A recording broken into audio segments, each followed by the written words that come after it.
Hola, buenas tardes. En la clase de hoy vamos a hablar sobre los niveles funcionales del sistema nervioso. Si nosotros pensamos en el título, vemos que la palabra niveles nos da como una primera aproximación de la estructura del mismo. Ustedes ya vieron en anatomía las distintas estructuras del sistema nervioso y vieron del sistema nervioso central o el sistema nervioso en general, que se divide en sistema nervioso central y sistema nervioso periférico. Lo que vamos a hacer hoy referencia fundamentalmente es al sistema nervioso central. Ustedes ya saben, como decíamos recién, por anatomía, que el sistema nervioso central está dado por todas las estructuras que están dentro del cráneo, que tenemos la corteza cerebral, el mesencéfalo, el tronco cerebral, dado por la protuberancia y el bulbo, y luego continúa la médula espinal que atraviesa en el interior de toda la columna vertebral. Esas estructuras, si bien anatómicamente son distintas, también fundamentalmente por cirugía experimental y por muchos modelos experimentales en animales, se ha tratado de verificar algunas funciones específicas en cada uno de esos niveles, que eso es lo que vamos a tratar de desarrollar muy brevemente en la clase de hoy. Si nosotros vamos a cualquier repartición pública o alguna empresa o algún tipo de organización, vemos que en la base estructural existe lo que se llama el organigrama. Acá no se molesten en ver lo que está escrito, porque este organigrama lo saqué obviamente de internet, ni sé lo que dice, por eso está en forma borrosa, pero ¿qué idea les da a ustedes? Fíjense que esta estructura, llámese una empresa o lo que sea, tiene distintas dependencias, por así decirlo, está a distintos niveles, y que a su vez en cada nivel tiene como una puerta de entrada de alguna otra actividad, y que fíjense las flechas, esta que puede ser una oficina, entra un expediente a esta otra repartición y este a su vez puede elevarlo a esta otra dependencia y este a su vez lo eleva a la otra y así siguiendo, y puede ser que muchas de los trámites en este nivel, en un nivel más bajo, se resuelvan en uno o dos niveles sin necesidad de llegar arriba, y hay otras donde ese expediente o ese trámite tiene que pasar por varias oficinas hasta llegar al nivel más superior.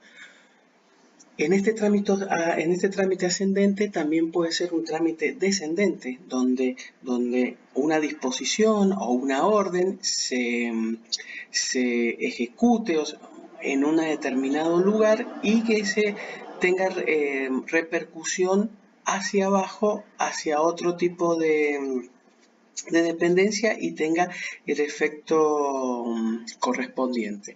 Es decir, en este organigrama es muy fácil de ver, es muy gráfico de ver, en donde, por ejemplo, si una de las funciones que debería llegar a un determinado nivel, tiene que estar la conexión correcta. Si un expediente que entra por esta oficina y se tiene que resolver en esta más superior, si no llega a llegar porque alguna de las vías de comunicación está cortada o quedó ahí en una determinada repartición, durmiendo en el tiempo, como se dice, ¿qué va a pasar? No va a haber información ni ejecución sobre o resolución de tal o cual problema en la oficina correspondiente. Es decir, ustedes tienen que tener, cuando hablamos de organigrama,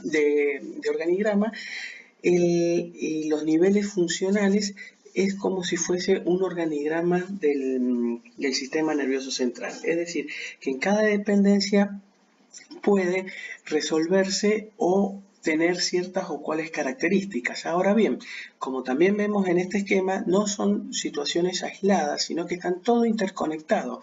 Si bien algo se puede resolver a este nivel o producirse a este nivel, pero si no está bajo la influencia de lo que viene de arriba, puede ser que cambie sus características o que tenga características especiales ante esta situación. Si entendieron este concepto del organigrama, es para que entiendan el concepto de del tema que vamos a hablar, que son los niveles funcionales, es decir, sobre cada nivel, sobre cada estructura del sistema nervioso, cuáles son las funciones importantes que se desarrollan o que se integran en dicho lugar. Si ya vamos a hablar del sistema nervioso central, ustedes recuerden perfectamente lo de anatomía, que lo que está dentro del cráneo, lo que se llama el encéfalo, la totalidad del encéfalo está dentro de la cavidad o de la bóveda craneal. Ahora ese encéfalo tiene distintas porciones que están un poco en relación con la escala filogenética, es decir, los animales o los seres vivos más inferiores tienen el encéfalo menos desarrollado, y a medida que va subiendo la escala filogenética, las estructuras superiores se van siendo más desarrolladas, llegando hasta el día de hoy a la máxima expresión, que es la corteza cerebral. Entonces nosotros tenemos como estructura, como niveles que decíamos de ese organigrama, podemos básicamente dividirlo en lo que es la corteza cerebral, y después tenemos parte de lo que es el mesencéfalo y el tronco cerebral, que estaría dado por la protuberancia y por el bulbo, que después se continúan con la médula espinal, que ya sale del encéfalo, y esta médula espinal también es parte del sistema nervioso central y que transcurre por la columna vertebral. Acá tenemos otra vez otro corte donde marcan las grandes secciones que tenemos: tronco cerebral, bulbo y protuberancia, muy unido a la parte posterior al cerebelo. Prácticamente hacen una estructura en conjunto estas tres segmentos del sistema nervioso. Y después más arriba tenemos mesencéfalo, donde tenemos unas estructuras muy importantes que las vamos a ver, las vamos a mencionar más hoy y después las van a ver más cuando veamos motricidad. Es la parte de los ganglios de la base. Y después tenemos en el hombre sumamente desarrollado la corteza cerebral. Es decir, que estos son los niveles de este sistema nervioso anatómicos, y que vamos a ver agregarle la función a esta parte anatómica. Con respecto a la médula espinal, también lo recuerdan bien por anatomía, y esto lo venimos viendo prácticamente del colegio secundario. Sabemos que la médula espinal es un trayecto, es una columna de comunicación. A través de la médula espinal descienden haces, bajan las órdenes de esos niveles superiores y van hacia las distintas oficinas, como dijimos. Acá serían los distintos segmentos que tiene la médula espinal, acuérdense, los 8 cervicales, los 12 torácicos, los 5 lumbares, los 5 sacros, y que en su trayecto también llevan información ascendente, es decir, pueden entrar a ese tipo de información por los nervios raquídeos más inferiores, y algunos de ellos y muchos de ellos terminan en estructuras superiores, como puede ser cerebelo, bulbo, protuberancia, mesencéfalo, ganglio de la base, tálamo o la corteza cerebral. Es decir, que la médula es una vía de comunicación con haces descendentes. Ya sabemos que todos los haces descendentes son motores, y haces ascendentes que son sensitivos, que ustedes ya vieron un poco la distribución cuando vieron la sensibilidad. Pero a este nivel de la clase, ustedes recuerden solamente gráficamente esta estructura donde tenemos la médula, y donde a los costados de la médula, a ambos costados, sale un nervio, que son los nervios espinales. Como dijimos, que son los 8 cervicales, los 12 dorsales, los 5 lumbares, y que estos nervios después se unen entre ellos y van formando los distintos plexos, como por ejemplo el plexo braquial entre los cervicales y dorsales, y los plexos lumbares. Y este es un corte transversal. Esto es muy importante que ustedes lo retengan ahora como aproximación, como idea. Es un corte transversal o axial de la médula, donde acá nosotros tenemos las raíces anteriores, y acá tenemos las raíces anteriores, que son las raíces motoras, y acá tenemos las raíces sensitivas, que son las posteriores. Estas dos raíces se unen en la periferia y cuando salen, apenas salen de la estructura ósea de la vértebra y forman los nervios. Es decir, que cada nervio espinal tiene dos raíces. Una raíz anterior, que es siempre motora, y una raíz posterior, que es sensitiva. A su vez, como es un corte transversal, vemos distintos haces. Acá vemos, fíjense, esto que está graficado en rojo, en amarillo, en los distintos grises, en azul. Son distintos haces, que son axones, que pueden tener una dirección ascendente, es decir, que son sensitivos. Si tienen una dirección ascendente, entran todo por la raíz posterior. Y algunos de estos haces pueden tener una dirección descendente, es decir, que viene de los centros superiores, y a medida que van encontrando el nivel van haciendo sinapsis con la motoneurona alfa, algunas, y salen por la raíz anterior, que es la raíz motora. Entonces, esta es la estructura que tenemos en la médula. En distintos segmentos de la médula puede ir cambiando, pero básicamente ustedes tengan que tener este recuerdo, que tienen que tener que van haces, que van cordones, más o menos bastante bien distribuidos, bien identificados, y que estos cordones llevan información de la periferia al sistema nervioso central o a los niveles más superiores del sistema nervioso central, que son los sensitivos, y a la inversa.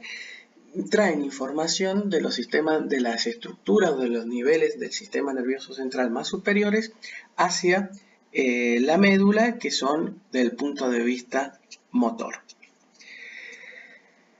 En esta otra diapositiva vemos lo que también ya seguramente vieron en primer año en anatomía, en donde fíjense que hay una distribución, también hay un ordenamiento de la distribución especialmente sensitiva de la médula espinal, de los nervios sensitivos y de la inervación donde se distribuye en la superficie del cuerpo. Acá tenemos la parte posterior izquierda y acá tenemos la parte anterior de este hombre, y que vemos cómo en estas letras está representado a qué nivel entran las raíces nerviosas que llevan la sensibilidad de estas zonas topográficas del cuerpo. Es decir, si hay una lesión, supónganse en L2, ahí tendríamos alteración de la sensibilidad en esta parte, como lo vamos viendo acá en el gráfico. Es decir, que hay una organización, estructural y también funcional de la distribución de la sensibilidad. Sí,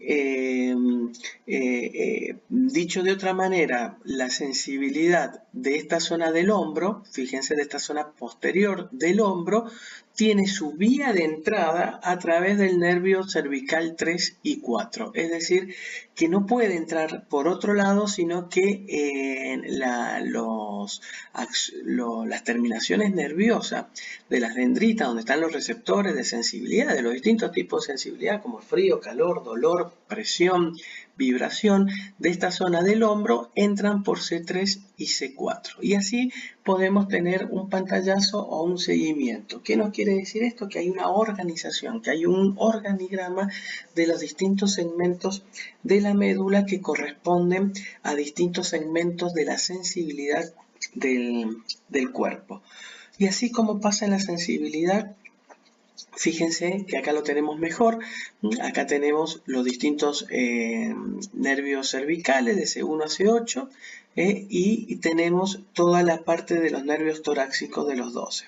Y que da como es importante porque la raíz nerviosa no está al mismo nivel que la médula. Acuérdense que en los niños sí, pero a medida que se va creciendo, crece más la columna cervical y la médula va creciendo, pero no en forma proporcional. Por lo tanto, la médula siempre es más corta que la columna, pero y se ve especialmente en la parte más inferior, donde se le llama la cola de caballo. Fíjense, a nivel óseo de L2 no corresponde al nivel medular de L2. El L2 está mucho más arriba, pero sí a nivel de L2 sale el nervio correspondiente al segmento L2 de la médula. Es decir, que el segmento L2 de la médula tiene un nervio y ese nervio transita como si fuese una cola de caballo hacia abajo por el canal medular y sale por el lugar correspondiente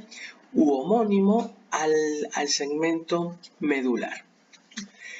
Y esto, un poco otra vez el corte transversal para que ustedes recuerden cómo está esto formado los nervios espinales. El nervio espinal es uno, que son nervios mixtos porque tienen nervios sensitivos y nervios motores, que salen a ambos lados de la columna por los agujeros vertebrales correspondientes, pero que ese nervio espinal es producto de dos raíces. La raíz posterior, que trae toda la información en forma centrípeta, es decir, desde la periferia hacia lo central, y es todo sensitivo y entra por la raíz dorsal. Acá a veces está el ganglio de la raíz dorsal, donde están las neuronas correspondientes sensitivas, por ejemplo, del arco reflejo miotático, y después, según sea el destino de lo que entra, de la vía nerviosa que entra por la raíz posterior, puede subir si es sensitiva por el cordón posterior, puede cruzar como por el anterolateral, o si viene del uso muscular hace sinapsis directamente con la motoneurona correspondiente. Es decir, cada modalidad, cada característica del nervio sensitivo va a seguir su camino de acuerdo a la estructura que continúe dentro de la médula. Por eso la médula es un centro de conexión permanente y también de integración. Y con respecto a lo motor, también vemos que también hay una organización motora de los nervios motores, de las raíces anteriores, que después van formando los nervios motores, que es lo que ustedes vieron por anatomía, y vieron que la inervación del brazo, del miembro superior, viene de toda la confluencia del plexo braquial, que está dado especialmente entre las cervicales y las primeras dorsales, y de ahí sale toda la inervación homolateral hacia el hombro y hacia el miembro superior, la parte del tórax por algunos nervios intercostales y la parte del miembro inferior y de pelvis especialmente por los plexos lumbares que van convergiendo y van dando en forma simétrica la inervación motora. Entonces nosotros tenemos que, si queremos mover los brazos o mover los brazos, tenemos que tener las conexiones que salen de la cabeza o del encéfalo que descienden por el cráneo y que van haciendo sinapsis ahí nomás en los primeros segmentos medulares, ¿sí? Las fibras que van a producir inervación de los miembros inferiores transitan por la médula y van haciendo sinapsis a nivel de los niveles lumbares o más inferiores correspondientes para dar la inervación de los miembros inferiores. Es decir, con esto que hemos visto, que hay una organización, un somatotopismo que se llama, una organización tanto en lo sensitivo como en lo motor. Hay niveles, hay como si fuese un organigrama. Vimos sensitivo y vimos motor.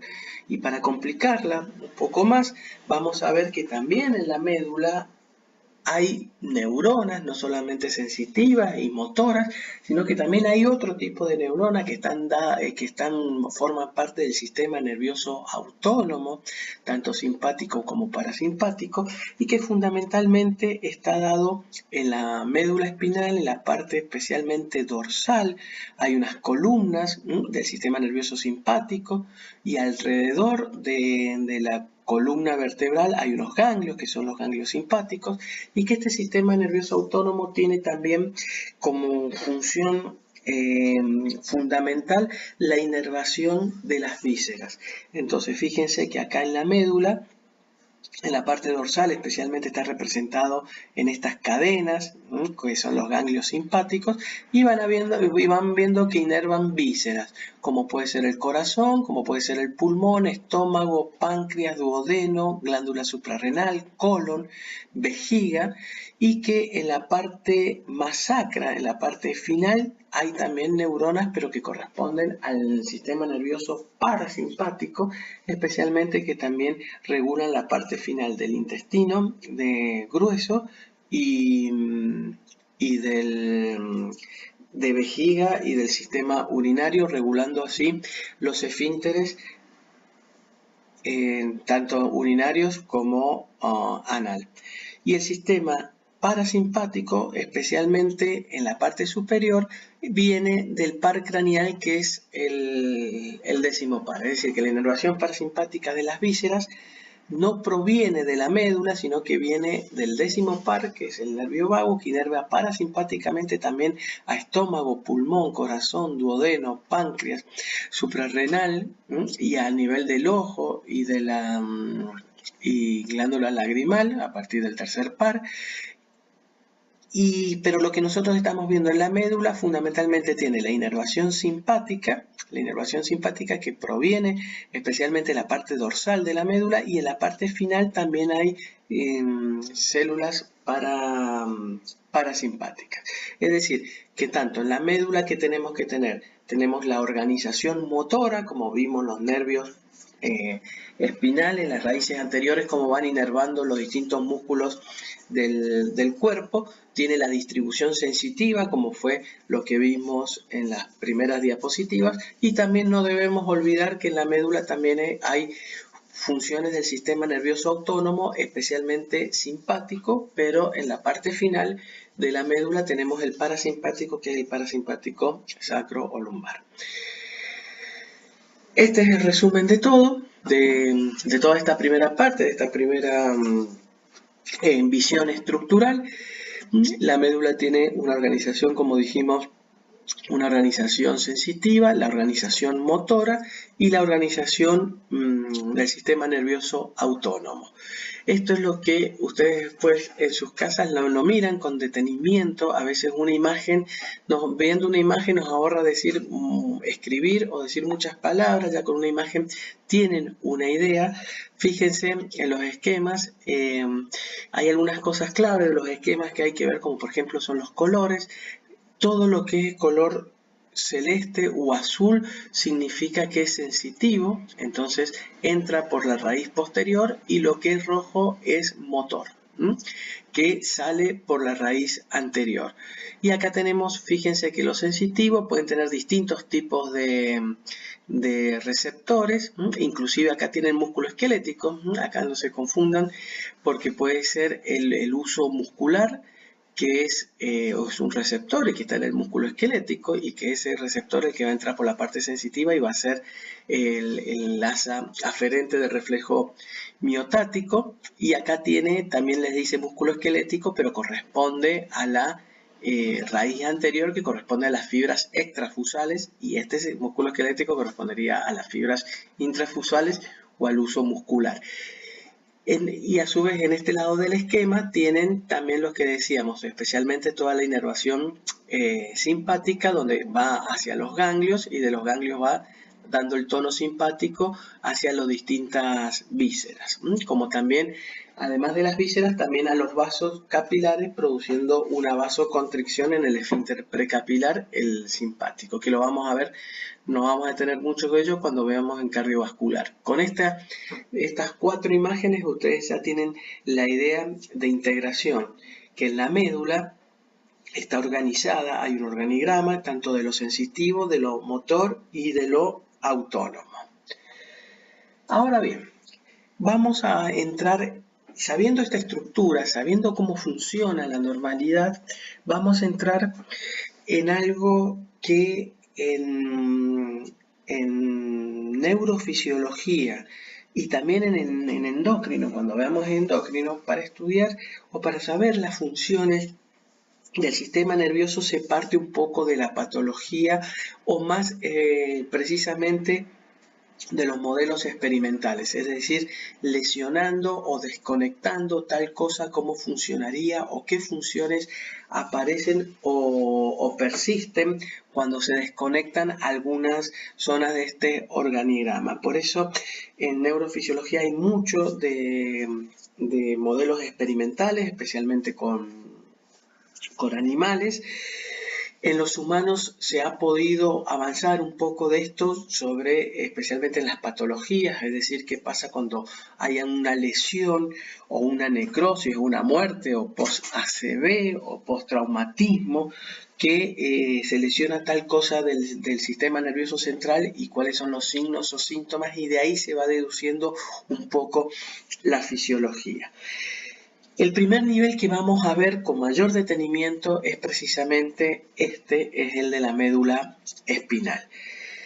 Y acá hay un evento importante que ocurre, que es el shock espinal. ¿Qué entendemos por shock espinal? La palabra shock nos indica choque. Cuando nosotros hablamos entramos en shock o está en shock, ¿qué imaginamos? Es como un cambio, o que aparece un cambio, que aparecen signos, síntomas, aparecen características en forma aguda, en forma repentina, en forma por ahí inesperada. Es decir, cuando existe un cambio brusco, agudo, inesperado, de alguna situación, aparecen una serie de síntomas en forma inmediata. Eso es lo que nos da la palabra shock. Y espinal, la palabra espinal, ¿a qué se refiere? Se refiere a los fenómenos espinales que ocurren cuando pasa esa situación de forma inesperada y brusca. ¿Cuándo ocurre esto? Fundamentalmente cuando existe una lesión espinal, una lesión y una sección espinal en forma brusca. ¿Cuándo ocurre eso? Y la causa más frecuente es la traumatología, es la parte de la accidentología. También puede ser una compresión por una artrosis, por una hernia de disco, que si ustedes tienen algún familiar o alguien que empieza con un dolor, pero que no es shock espinal, ese es un síndrome, una radiculopatía, pero que aparece algo agudo y que aparece algo referido a la médula espinal. Si nosotros tenemos, y vamos a hablar fundamentalmente del shock espinal, que es una desconexión total de la médula de los centros superiores, como vamos a ver dentro de un rato, tenemos que hablar de algo fuerte, algo brusco, algo inesperado, y acá el gran capítulo tenemos los accidentes. Todo tipo de accidentes muy comunes, accidentes en moto. Fíjense el cuello, la dorsiflexión y la flexión, es decir, el cuello que se va para atrás y se va para adelante cuando es empujado bruscamente, como puede ser en un accidente de tránsito. Por eso tenemos el cinturón de seguridad que nos protege cuando choca y el auto viene a 50, 60 kilómetros y choca y pasa esa inercia a cero. El cuerpo sigue a 50 o 60 kilómetros de velocidad, que está detenido por el cinturón de seguridad por delante, y atrás es muy importante el cabezal, porque si no, que limita la extensión del cuello por el golpe, porque golpea sobre el cabezal. Estos movimientos excesivos de dorsiflexión pueden producir lesión en la médula.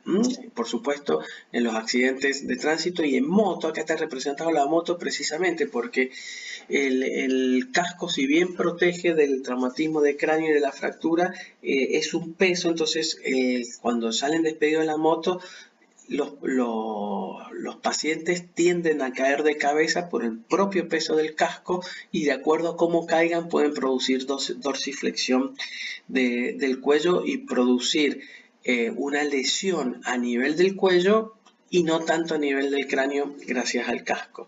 Acá tienen distintos tipos de movimiento o de lesión que pueden haber durante el movimiento del cuello. También deportivos, y esto es importante, si hay algunos que ustedes juegan al rugby, por ahí el club les ha hecho hacer una radiografía especial para ver la disposición de las vértebras, especialmente a partir de los 16 años se les pide una radiografía para ver si tienen un poco la anatomía de esas vértebras, si tienen mayor o menor riesgo de poder lesionarse. Pero fíjense, el deporte por excelencia de este tipo de lesiones a nivel de las columnas, y especialmente la columna cervical, es el rugby, especialmente en esta práctica que es la Scrum. Acá está bien representado. acá en lo de rojo está donde hace el punto de apoyo, el punto de la fuerza, y la fuerza que viene prácticamente en forma perpendicular a la postura del cuello. Fíjense que el cuello de este jugador de azul estaría casi así en forma vertical, y esta fuerza viene en forma perpendicular, y lo mismo que la otra. Acá tenemos el típico scrum, y esta foto me pareció muy interesante. Es una foto tomada desde abajo, fíjense, y miren en este jugador de azul cómo está ese cuello, que tiene una dirección más bien horizontal, media inclinada, pero si esta fuerza y esta cabeza, por esta fuerza, tiene este tipo de desplazamiento hacia abajo, puede producir algún tipo de lesión en esa columna cervical. De todas maneras, no los quiero asustar, está bien preparado, si está bien armado, prácticamente el riesgo es cero, pero es una de las lesiones que no se ven frecuentemente, pero que cuando se ven en el deporte tienen mucho que ver con este tipo de práctica. Obviamente las caídas de cabeza, en la gimnasia, en los niños son muy flexibles, pero cuando empiezan a hacer el rol, tienen que tener cuidado con la postura del cuello, y los traumatismos más donde viene la fuerza. También fíjense que lo importante es la fuerza perpendicular. En una caída de espalda puede lesionar, a lo mejor no tanto ya la parte cervical, puede sí lesionar la parte craneal, un traumatismo de cráneo, pero sí puede lesionar la parte de la columna dorsal. Es decir, el cuello se da más por la dorsiflexión, y la parte dorsal se da por un traumatismo más brusco, más violento sobre una superficie dura, o que caiga sobre una piedra. Supónganse, cae sobre la superficie de la piedra, entonces la piedra impacta, y los extremos que quedan fuera de la piedra hacen como una convexidad, y que pueden producir una lesión medular. Y acá tenemos, fíjense, en esta resonancia magnética tenemos una columna con una médula totalmente normal. Vamos a ver, si quieren se la marcamos. Fíjense, acá tienen la médula perfectamente, la médula que va por ese trayecto, y acá tenemos cómo se ve bien la lesión medular. Fíjense qué idea les viene a la cabeza con esta lesión. Una lesión muy brusca, una lesión a nivel dorsal. Acá está pulmón, está corazón, acá tenemos los pulmones, esta es la parte torácica.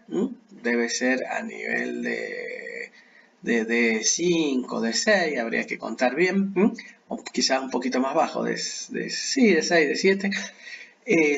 ¿Qué es lo que les viene a la mente inmediatamente acá? Lo que más le viene a la mente inmediatamente acá, ¿qué es lo que es? Es una interrupción. A esto se llama una sección medular completa. Y eso es lo que en los modelos experimentales se secciona la médula de distintos animales y se ve qué efectos ocurre. Esto se ve en los humanos, por supuesto que no es experimental, pero se ve y es en el trauma. Y ustedes lo pueden ver en una cancha de rugby, lo pueden ver en una cancha de cualquier tipo de deporte que haya tenido un traumatismo, o en la calle. Y por ser personal de salud tienen que tener estos conocimientos bastante presentes, porque pueden ser habituales. Volviendo al tema, acá ¿qué es lo que vemos? Vemos una sección total de la médula. Esa sección total de la médula implica una interrupción total ¿de qué? De información que viene desde arriba, que es motora, y de información que viene desde abajo, que es fundamentalmente sensitiva. Esta información motora, a los nervios que salen por encima de la sección, no va a tener mayores cambios. Ahora, esta información motora a los nervios que salen por debajo de la lesión está interrumpido, por lo tanto acá sí va a haber alteración. Lo mismo que lo sensitivo. Lo sensitivo que viene desde acá abajo y acá está interrumpido, a nivel superior no va a recibir absolutamente nada. Le vamos a hacer un signo de pregunta. No va a recibir nada. Y sin embargo, lo sensitivo que entra por encima de la lesión sí puede ser perfectamente percibido. Es decir, si nosotros tenemos en cuenta la diapositiva anterior, donde teníamos la médula, que era el canal de comunicación y la función que tenía motora, sensitiva y los distintos niveles, esa organización que dijimos, es muy fácil de interpretar esto. Por lo tanto, cuando se produce la lesión, inmediatamente es un shock. Una cosa imprevista, aguda, muy rápida y produce la sección medular, inmediatamente aparece lo que se llama el shock medular. Y ese shock medular, ¿qué es lo que aparece? ¿Cuáles son los signos y los síntomas que aparecen bruscamente? Son estos 4 componentes: anestesia, parálisis, arreflexia e hipotonía muscular. ¿De dónde? De los niveles por debajo de la lesión. Recuerden bien la distribución de la médula. Acuérdense que la médula es más corta que la columna, pero que la distribución está a nivel de la... Por eso ocurre lo de la cola de caballo. Pero si ustedes tienen una lesión acá a nivel dorsal, como esta es otra, la otra era muy evidente, la anterior es muy evidente, pero acá si la miramos con detenimiento, fíjense cómo hay una interrupción de la médula, ahí hay una interrupción de la médula, acá también hay una interrupción de la médula, por lo tanto podemos decir que este shock medular va a haber anestesia ¿de dónde? De los segmentos territoriales, de los segmentos así organizativos, por debajo de ¿qué? Por debajo del corte, la sensibilidad no va a llegar hacia la corteza, va a haber trastornos motores, que es la parálisis. ¿De dónde? De los segmentos motores por debajo del corte, porque la información motora viene de acá arriba y acá está interrumpida. Va a haber arreflexia, que es un fenómeno que ocurre, que ya lo vamos a ver por qué, y el tono muscular va a estar muy debilitado, prácticamente no va a estar debilitado, no va a haber tono muscular. Es decir, que si ustedes tienen una persona que tuvo un accidente en moto, tuvo un accidente en el deporte o donde sea, y ustedes presumen que puede haber tenido un traumatismo de columna con una posible lesión medular, tienen que ver si inmediatamente ha entrado en shock medular. ¿Qué les puede decir el paciente? Que por ahí no siente las piernas. Si es a nivel lumbar, no siente las piernas, según el nivel donde sea la lesión, no las puede mover, hay parálisis, hay anestesia, no siente las piernas. Si ustedes le tocan y le quieren hacer los reflejos, le pinchan los pies o le pinchan las piernas, no hay reflejo de retirada, no hay un reflejo flexor, no se mueven, y si le tocan los músculos lo van a tener con una hipotonía muscular, es decir, son músculos hipotónicos, músculos blandos. Si ustedes en algún momento presencian eso, pueden decir que este paciente está en shock medular. Es decir, que hay una lesión o una compresión, después se verá si una lesión definitiva o no, una compresión a nivel o lesión a nivel medular. Una situación sumamente grave y donde hay que tener ciertos cuidados para no producir más daños del que se produjo. Entonces, es muy fácil explicar la anestesia. Ustedes ya vieron en la semana pasada, vieron el tema de sensibilidad. Vieron que la sensibilidad es, hay distintas vías de sensibilidad, distintas modalidades de sensibilidad. Tenemos dolor, tenemos frío, tenemos calor, tenemos presión, tenemos tacto, tenemos vibración. Es decir, hay distintas modalidades o tipos de sensibilidades y cada modalidad o tipo de sensibilidad tiene un determinado receptor que es específico para una determinada energía, por ejemplo, el receptor del calor para un aumento de la temperatura, el del frío para una disminución de la temperatura, el dolor generalmente son mediadores químicos que se dan en la inflamación, los propios receptores que están en la articulación.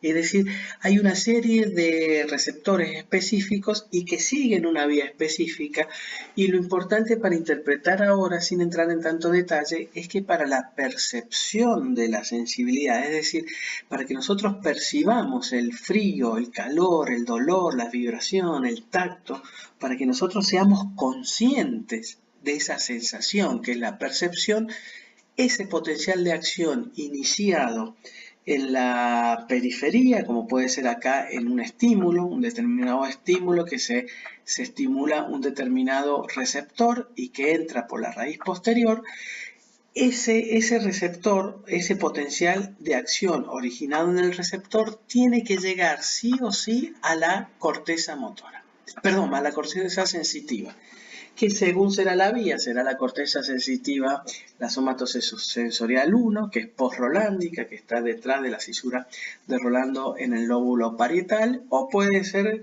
también la somatosensitiva 2, que está en el fondo de la cisura de Silvio. Es decir, de acuerdo a la modalidad, si este potencial de acción no llega a la corteza, acá puede estar quemándose a fuego vivo, sin embargo el paciente no va a sentir o no va a percibir la sensación dolorosa.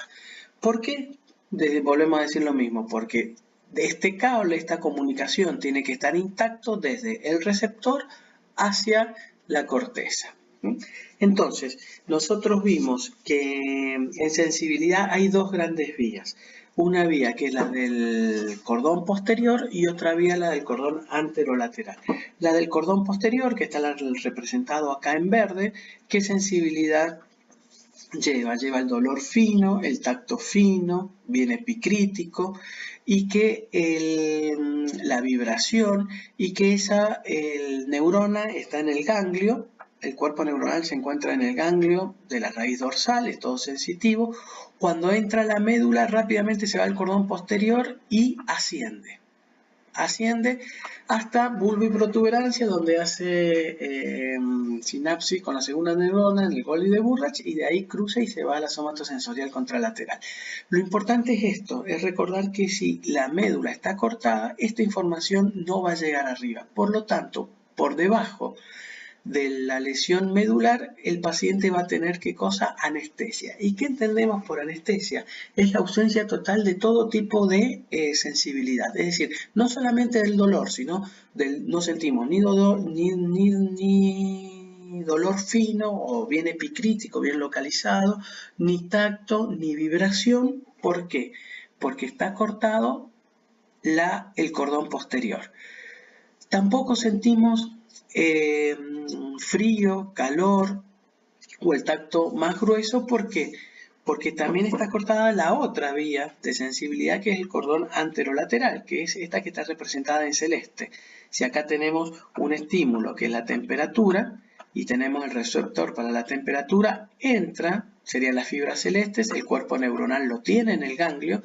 Cuando llega a la médula, no sube inmediatamente por el cordón posterior como la otra modalidad, sino que hace sinapsis y cruza hacia el otro lado y sube por el cordón, ¿qué cosa? Anterolateral. Que este cordón anterolateral sube hacia los centros superiores, hacia el tálamo también, hace relevo en el tálamo, y que este produce o lleva la sensibilidad termoalgésica, más del dolor más crónico, del dolor más continuo, y la de la temperatura, de frío y calor. Y también, como vemos en este esquema, hay tractos que llevan información sensitiva al cerebelo, es decir, que las funciones cerebelosas también, o el cerebelo también deja de recibir distintas informaciones, especialmente la propiocepción a nivel de los tendones, de los músculos y de las articulaciones. Esto es muy fácil de interpretar. Si toda la sensibilidad tiene que para producir la percepción de la sensibilidad tiene que llegar a la corteza cerebral, todo esto está cortado por la lesión medular, por lo tanto el paciente va a tener anestesia en forma inmediata una vez producida la lesión medular por debajo del corte. Siguiendo este razonamiento, acá tenemos, fíjense, acá les puse para que ustedes repasen las dos vías que dijimos. Acá está la lesión, le he puesto en esta resonancia ahí la lesión, y acá tiene que, si esta lesión a este nivel, supóngase a este nivel, está interrumpida esta vía, que es la del cordón anterolateral, que es la que cruza, y a este nivel estaría interrumpida acá, que es la del cordón posterior. Por lo tanto, debajo del cordón posterior para acá, no va a sentir ni vibración, ni propiocepción, ni tacto fino, y por interrupción de esta vía del cordón posterior y de esta vía por interrupción del cordón anterolateral, no va a sentir el frío, el calor y otro tipo de modalidad que va por el sistema anterolateral. Es claro. Lo mismo pasa con la parálisis motora, con lo motor.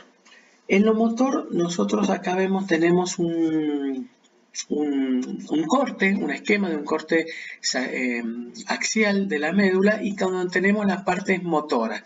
Fíjense, en la parte motora tenemos especialmente la raíz anterior, donde están las motoneuronas alfa, que van a inervar a las fibras extrafusales de los músculos, y que estas motoneuronas alfa están con múltiples influencias, con múltiples sinapsis de tractos superiores. Acá tenemos un tracto superior muy importante, que es el córtico espinal.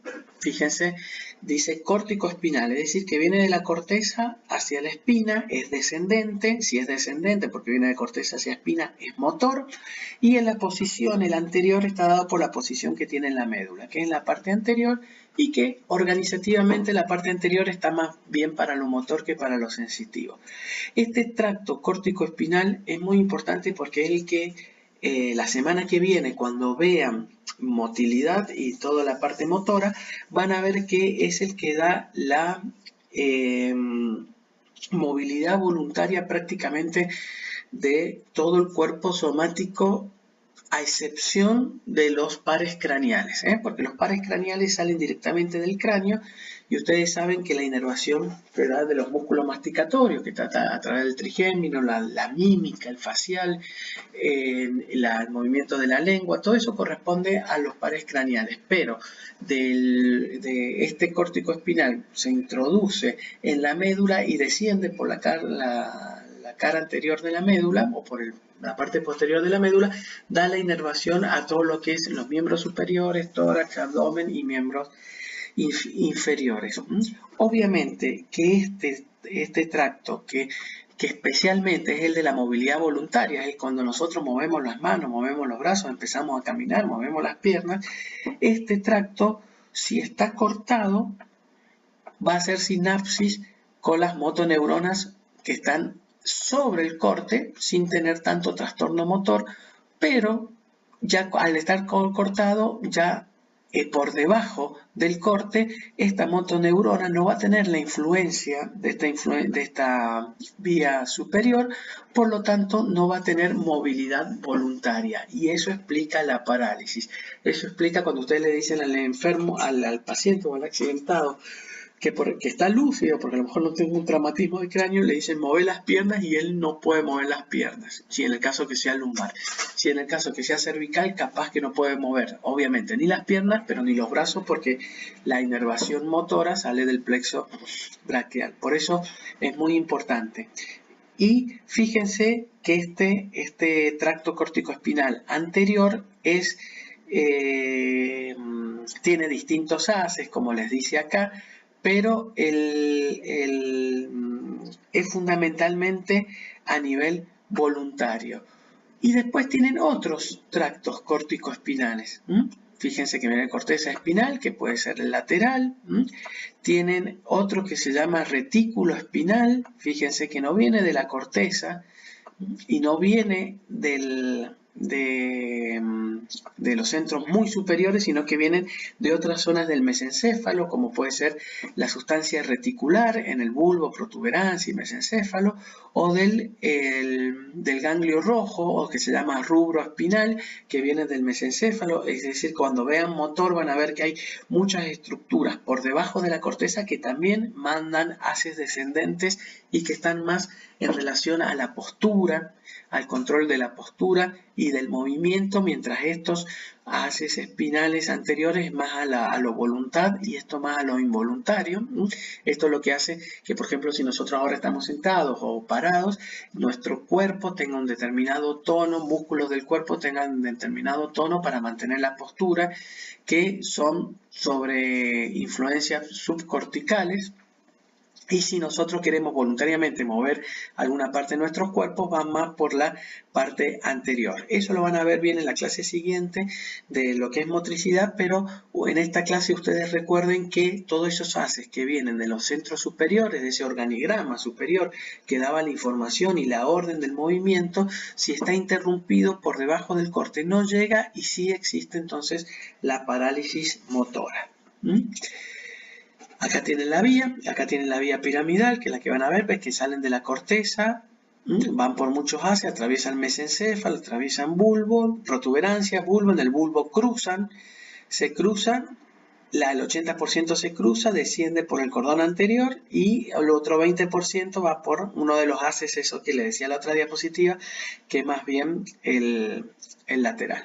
Pero bueno, esto es el sistema piramidal y después acá tienen otros sistemas, que el sistema extrapiramidal. Miren que acá no sale de la corteza, sale de algunos núcleos, como pueden ser los núcleos vestibulares o el núcleo rojo, y dan los distintos haces, que puede ser vestíbulo espinal o rubro espinal. Sea cual sea, todos estos haces que descienden están cortados. Están cortados, por lo tanto la influencia de todos estos centros superiores en la parte acá baja no llega y vamos a ver qué consecuencias tiene eso. Por lo tanto, es fácil interpretar hasta ahora lo que es el producto de la anestesia, por qué se produce la anestesia y por qué se produce la parálisis motora por debajo de la médula, es decir, en las regiones tanto motoras como sensitivas por debajo de la lesión medular. Un tema importante e interesante que aparece es la arreflexia. ¿Qué significa la reflexia? La ausencia de los reflejos. Ahora bien, cuando nosotros estudiamos reflejos y cuando ustedes tuvieron la clase de reflejos, vieron el arco reflejo. El arco reflejo, en este caso, hemos puesto un arco reflejo miotático, podría haber sido también el flexor, pero lo importante del arco reflejo, como ustedes dicen, tienen el receptor, la vía aferente, el centro integrador, que es donde se conecta lo sensitivo con lo motor, y tienen también la vía eferente y el efector, que son los músculos correspondientes. Ahora bien, este arco reflejo, si el corte está por acá, el corte es un corte casi tangencial, es un corte casi perfecto que divide en dos mitades, este arco reflejo no estaría afectado. ¿Por qué? Porque si se cortó acá, lo que se cortó fueron las comunicaciones que vienen de arriba, los haces, y las comunicaciones que viene la columna posterior que va hacia arriba. Acá está cortado y esta no desciende, ¿no es cierto? Acá tenemos la columna posterior, supónganse, que es motora, pero esto está cortado. Pero el arco reflejo se mantiene intacto. Por lo tanto, si acá viene un estímulo doloroso, el paciente les dice que no siente las piernas, y ustedes lo pinchan, lo pellizcan, le hacen un estímulo doloroso, el paciente seguiría un arco reflejo que no es este, sería el arco reflejo del flexor, que es polisináptico, que ustedes ya vieron, pero el paciente, si el arco reflejo estaría intacto, el paciente podría tener la respuesta. Sin embargo, no tiene la respuesta. Y eso hizo pensar mucho. Es decir, si el arco reflejo está intacto, la vía está intacta, ¿por qué cuando se estimula no sale la respuesta? ¿En cuándo qué? Cuando se produce el shock medular que interrumpen la vía ascendente y la vía descendente. Entonces, ¿cómo se interpreta o qué es lo que se ha verificado? ¿Por qué no aparecen los reflejos? Este reflejo o esta motoneurona, las motoneuronas alfa, permanentemente están bajo la influencia excitatoria extrapiramidal. ¿Vieron de la motora que nosotros dijimos? El rubro espinal, el vestíbulo espinal, que son esas estructuras subcorticales que van a ver cuando vean motricidad y que van a ver que continuamente están descargando y que produce sobre la motoneurona alfa una excitación, es decir, que continuamente la está despolarizando. Entonces, cuando no se está en shock medular, es decir, en la normalidad, cuando viene un determinado estímulo, se produce una determinada respuesta que es el reflejo que nosotros hemos visto. ¿Por qué? Porque el arco reflejo está intacto. Ahora bien, ¿qué pasa en el shock medular? En el shock medular pasa que cuando estas influencias se interrumpen por el shock medular, porque está el corte, porque se produjo el corte, ¿qué ocurre? Esta despolarización o esta motoneurona que continuamente estaba despolarizada, excitada por estas influencias, al no estar excitada, ya esta motoneurona se produce una hiperpolarización. Es decir, su potencial de membrana se hiperpolariza y se aleja mucho del potencial umbral, que es cuando llega al umbral y despierta el potencial de acción y produce la respuesta. Por lo tanto, el estímulo que antes producía la respuesta sigue estando, pero ¿qué pasa? No llega al umbral. ¿Por qué? Porque parte de un piso más abajo, porque esta neurona está hiperpolarizada. ¿Y por qué está hiperpolarizada? Porque esta influencia excitatoria extrapiramidal que la despolarizaba no está más. Entonces, este estímulo produce la liberación de los neurotransmisores, produce la despolarización de esta célula, pero como parte de una hiperpolarización, parte de un piso más abajo, ese estímulo que antes llegaba al umbral, ahora no llega al umbral, y como no llega al umbral, no hay respuesta. Entonces, esa es la explicación de por qué, a pesar de estar el arco reflejo intacto, estructuralmente está intacto el arco reflejo, pero el acto reflejo no está intacto. ¿Por qué? Porque en el acto reflejo esta motoneurona tiene una constante influencia de estos centros superiores que la va despolarizando. Entonces, al ir despolarizándola, este estímulo producía la liberación de los neurotransmisores y llegaba al umbral. En este momento, donde está hiperpolarizada por ausencia de esta influencia excitatoria extrapiramidal, si bien el arco reflejo actúa y se libera el neurotransmisor, produce despolarización de la célula de la motoneurona, pero esa despolarización no es suficiente para alcanzar el umbral porque parte de una célula previamente muy hiperpolarizada. Entonces, esa es la explicación de por qué se produce la arreflexia durante el shock espinal. Y el último evento que tiene el shock espinal es la hipotonía. Dijimos que llegamos, vemos que no mueve las piernas, que no siente las piernas, la pellizcan, no tiene reflejo, y le tocan los cuádriceps o los muslos y van a ver que están como con blandos, que tienen poco tono muscular. ¿Y esto a qué se debe? Esto se debe al control del tono muscular que es por el sistema eferente gamma, que ustedes también ya lo vieron en la clase de reflejo, pero que acá vamos a recordar algunas cosas. Ese sistema eferente gamma se inicia a nivel del bulbo y protuberancia. Acá tenemos bulbo y protuberancia. En esta zona de bulbo y protuberancia están, en esa sustancia reticular, están distribuidas las motoneuronas, que son las motoneuronas gamma.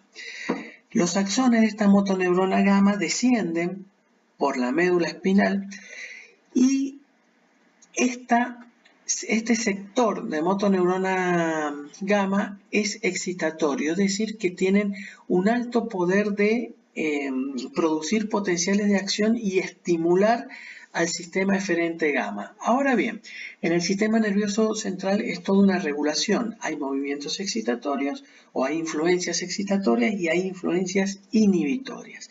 Este sistema eferente gamma está inhibido por otras estructuras como es el cerebelo, como son los ganglios de la base y como es también algunas zonas de la corteza.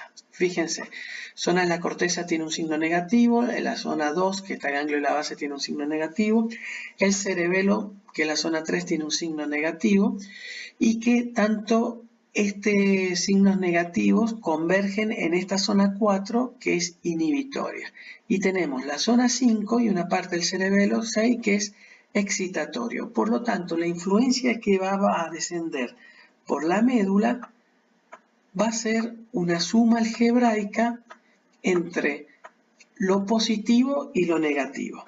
Es decir, el efecto o la resultante de esto va a ser entre las influencias positivas, que especialmente vienen de bulbo y protuberancia, que es la zona 5, y de las influencias negativas o inhibitorias que vienen de esta zona también, que está en bulbo y protuberancia, pero que esta zona inhibitoria a su vez está influenciada por cerebelo, por ganglio de la base y por la corteza cerebral. Es decir, esa influencia gamma, esa resultante de la influencia gamma, se define a nivel del encéfalo, a nivel de lo que está dentro del cráneo, y la resultante o el resultado de todo eso desciende ¿por dónde? Por la médula espinal.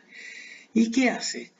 ¿Por dónde desciende? Por esas fibras extrapiramidales que descienden por la médula, y como es motor, sale ¿por dónde? Por la raíz anterior, y al salir por la raíz anterior va ¿hacia dónde? Hacia el huso muscular. Cuando ustedes vieron reflejo, vieron el huso muscular, cómo era la estructura del huso muscular, las estructuras anuloespirales, que estas son las que el receptor sensitivo del reflejo miostático, pero en el huso muscular, en los extremos del huso muscular, en estos extremos del huso muscular, había algunas proteínas contráctiles y que esto es influenciado por el sistema gamma y que produce el estiramiento del huso muscular. Entonces, cuando se produce el estiramiento del huso muscular, ¿qué ocurre? Se estimula la ánuloespiral y al estimularse la ánuloespiral entra por la raíz posterior y hace sinapsis con la motoneurona alfa y se produce ¿qué cosa?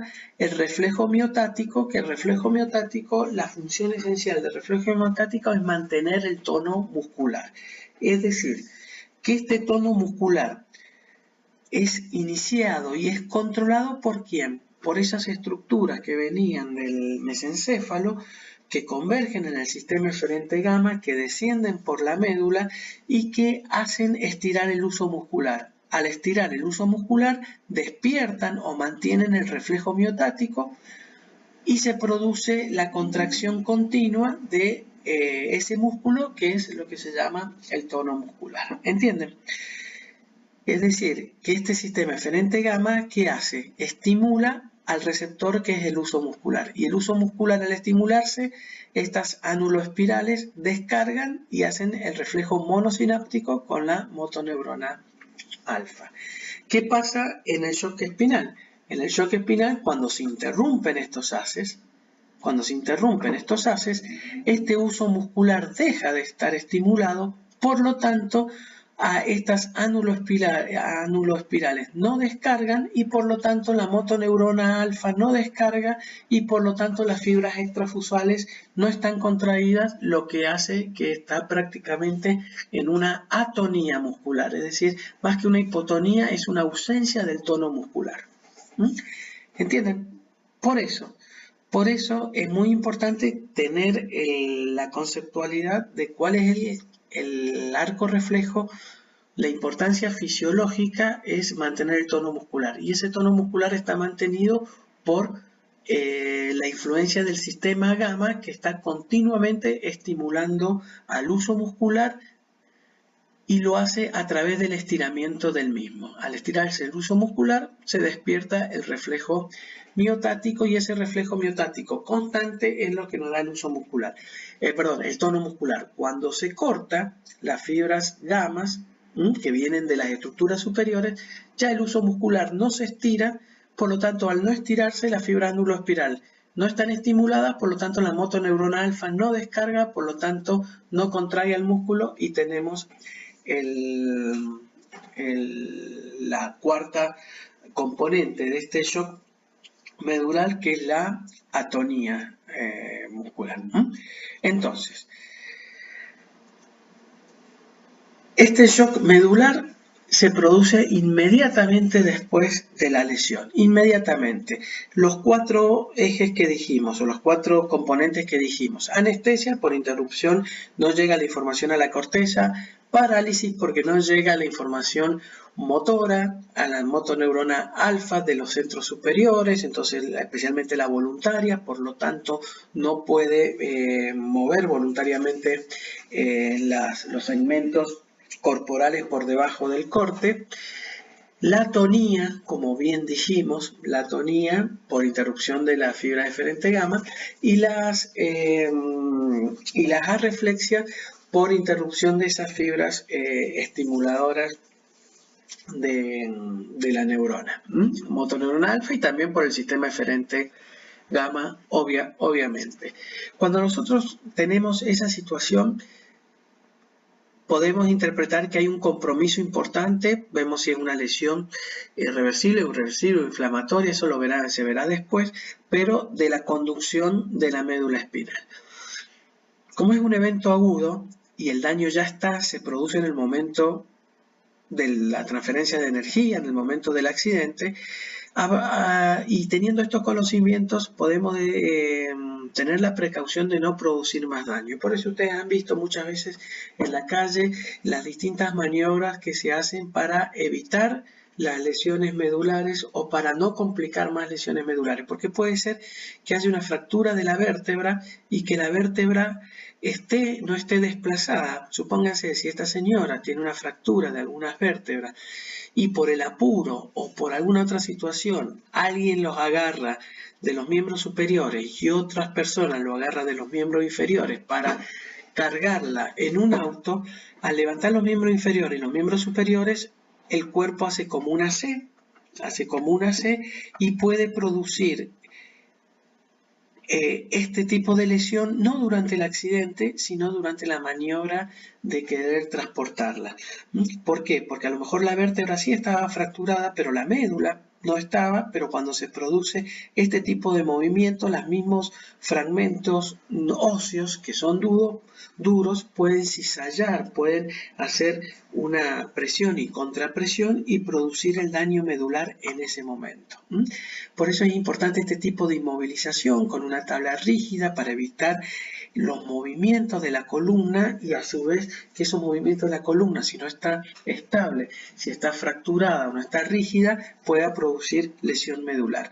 Lo mismo que acá en el cuello, van a ver que se pone el collar cervical, que ese collar cervical limita el movimiento de dorsiflexión que vimos a nivel del cuello, y que ese movimiento de dorsiflexión puede ser que si hay alguna lesión vertebral pueda producir en alguna maniobra de movimiento evitable, pueda producir la lesión medular. Por eso es que se pone el cuello. Y esto es muy importante, las lesiones medulares, si son altas o si son bajas. Si la lesión medular es por encima de C3, es decir, de cervical 3, que es sumamente alta, prácticamente el paciente fallece en el lugar porque hay una sección de los frénicos. La vía respiratoria, que vamos a ver que se inicia o que está a nivel de bulbo y protuberancia, descienden, y el diafragma, sí lo saben, que está inervado por los frénicos, y el frénico sale a nivel de C3 y C4 cervical. Por lo tanto, si la lesión está por debajo de C3 o C4, ya el nervio salió de la médula, va por el mediastino y llega al diafragma y tiene respiración espontánea. Si la sección medular es sumamente arriba, está interrumpida el axón que va a originar el nervio frénico, por lo tanto ya la respiración no se produce, y si sobrevive está condenado al uso del respirador de por vida, por lo menos hasta el día de hoy. ¿Estamos? Entonces, esto es lo importante que ustedes tienen que tener en la característica de la lesión medular. A veces se puede producir durante el accidente o durante alguna maniobra que produzca el movimiento de esas vértebras que no están estables y que pueden lesionar con mayor daño que el propio accidente en sí, que tiene esa estructura ósea que la protege. Ahora bien, ¿ese shock espinal es para siempre? Esas 4 eventos que ocurren en el shock espinal no perduran siempre. El shock espinal es un estadio de tiempo que va desde que se produce el daño y aparece el shock espinal. Por eso decíamos que era un evento agudo, que era un evento imprevisto, un evento violento, brusco, y que los fenómenos aparecen inmediatamente. Y esos fenómenos, ese shock espinal va a terminar cuando aparece otra evolución, que es lo que se llama hombre espinal, en el caso de que sea un ser humano, o en los casos de animales de experimentación, que es el animal espinal. ¿Y qué es lo que aparece? ¿Cuál es el cambio que se produce? Y ahí podemos decir, salió del shock espinal y entró en el hombre espinal o en el animal espinal. El evento que aparece son los reflejos. La parálisis, la anestesia es de por vida, es decir, hasta el día de hoy no hay medicamento, no hay cirugía, no hay ciencia que vuelva a reparar y a conectar los cabos de los axones cortados durante el segmento o en el segmento correspondiente. Es decir, el corte de los haces no se repara. Y si se repara con una cicatriz, pero que funcionalmente es nula. Es como si ustedes cortan un cable con la tijera, pero para unir tienen que unir cobre con cobre para conectar un cable. Acá no. Es como si entre los dos cabos del cable le ponen una madera y lo unen, y la electricidad no pasa por la madera. Bueno, es lo mismo. Es decir, lo que es la anestesia, lo que es la parálisis, eso no se recupera más. Lo que sí aparecen con el tiempo son los reflejos. ¿Por qué aparecen los reflejos? Porque, como vimos, el arco reflejo está intacto.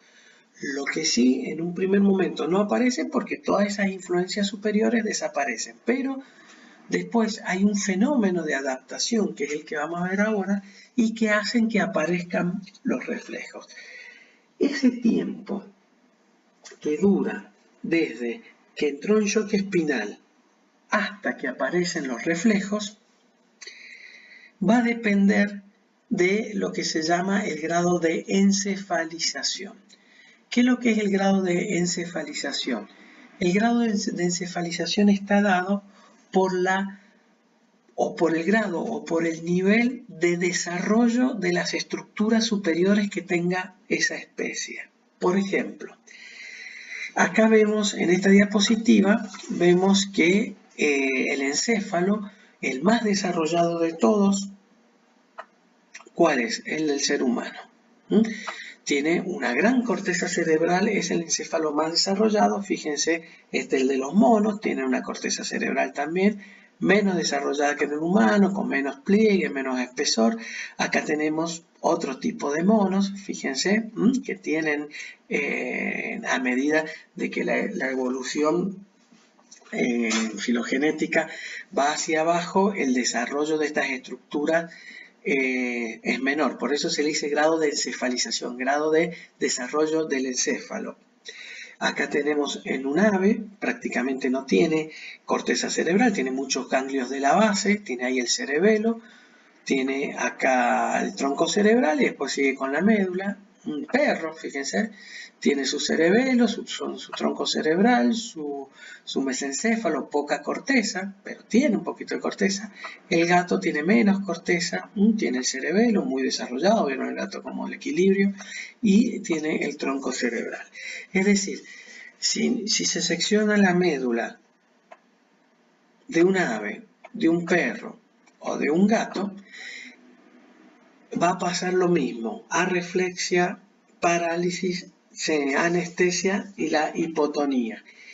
Ahora, en algún momento van a aparecer los reflejos, y esos reflejos van a aparecer de acuerdo al grado de encefalización. Mientras menos grado de encefalización tiene, más rápido aparecen los reflejos en el hombre, que es el que tiene más grado de encefalización. Por ejemplo, en el hombre, desde que tiene el shock medular hasta que aparecen los reflejos, pueden ser entre 4 y 8 semanas.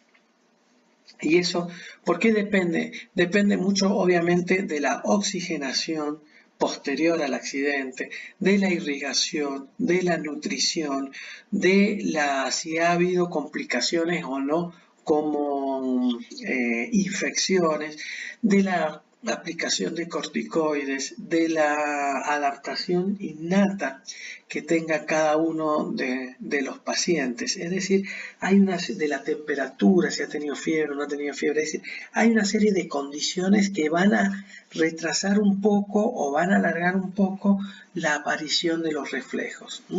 En el sapo, antes nosotros hacíamos estructuras en el sapo, y los prácticos durante muchos años en el sapo, ese proceso de shock medular duraba 2 minutos. Es decir, durante 2 minutos no tenía reflejo y a los 2 minutos aparecían. Pero en el hombre, obviamente, es mayor, porque es el que mayor grado de encefalización tiene. ¿Y eso qué les quiere decir? Que mientras mayor grado de encefalización tiene, hay más influencias de los centros superiores sobre los centros inferiores. ¿Y por qué aparecen los reflejos? Cuando se produce una lesión nerviosa, y se interrumpen, así podemos decirlo, se interrumpen influencias superiores, este tejido que queda bajo sin las influencias superiores trata de adaptarse a esa nueva situación. Es un fenómeno de adaptación, es un fenómeno natural que trata de adaptarse ante esa facilitación que normalmente le viene de arriba. Como ya no tiene estas influencias, que generalmente son influencias positivas, son influencias excitatorias, como ya no tiene más estas influencias excitatorias por el corte de la médula, este tejido trata de adaptarse a esa nueva situación, se la trata de rebuscar solo, por así decirlo, y en un fenómeno aparece la adaptación que se llama por desnervación. ¿Qué significa desnervación? Que un tejido nervioso está desnervado, es decir, está privado de influencias. ¿Y qué ocurre? Lo que ocurre en estos casos es que las células comienzan a producir proteínas, comienzan a producir más neurotransmisores, comienzan a producir más dendritas, ramificaciones de las dendritas, ramificaciones de los axones. Por eso lleva su tiempo, porque si esta es una célula que ha estado siempre facilitada por influencias superiores, cuando esa influencia superior era muy influyente y de golpe y en forma aguda queda sin la misma, ¿qué pasa? Este tejido comienza a tratar de adaptarse a esta nueva situación. Por lo tanto, lleva su tiempo, lleva esas 4 u 8 semanas en donde comienza a ramificar dendritas, a aumentar los neurotransmisores, a aumentar las conexiones y sinapsis entre los distintos grupos nerviosos.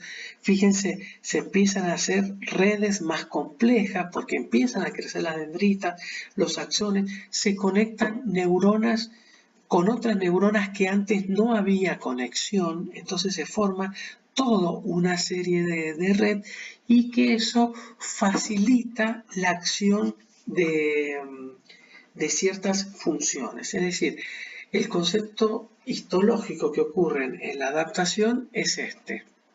Es el de la formación de nuevas dendritas, de nuevos axones, nuevas sinapsis, nuevas conexiones entre neuronas que ya estaban conectadas y entre neuronas que no estaban conectadas entre sí y con otros grupos neuronales. Entonces, lo que vemos es esto. Fíjense que a lo mejor esta era la situación anterior, por así decirlo, gráfico, y acá comienzan a formarse, ¿qué cosa? Otras conexiones entre sí. Fíjense, a lo mejor estas dos neuronas que no estaban conectadas ahora se conectan, estas tres neuronas se conectan entre sí que no estaban conectadas.